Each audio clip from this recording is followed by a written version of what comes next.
ఏపీలో విద్యారంగాన్ని కార్పొరేట్ సంస్థల కబంధ హస్తాల్లో పెడుతున్నారని ఏబీవీపీ ఆగ్రహం వ్యక్తం చేస్తోంది. గుంటూరు జిల్లా మంగళగిరిలో పాఠశాలల విద్యాశాఖ కమిషనర్ కార్యాలయాన్ని ముట్టడించింది. విద్యా వ్యవస్థలో ఉన్న లోపాలు, సమస్యలపై గళం విప్పుతూ ఆందోళన నిర్వహించింది ఏబీవీపీ.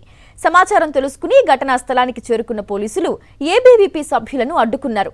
పోలీసులను దాటుకుని పాఠశాల కమిషనర్ కార్యాలయంలోకి చొచ్చుకెళ్లే ప్రయత్నం చేశారు.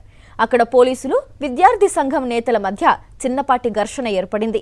దీంతో ఆందోళనకారులను పోలీసులు అరెస్టు చేశారు.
మరిన్ని అప్డేట్స్ కోసం ఛానల్ ను సబ్స్క్రైబ్ చేయండి. నోటిఫికేషన్స్ కోసం బెల్ ఐకాన్ పై క్లిక్ చేయండి.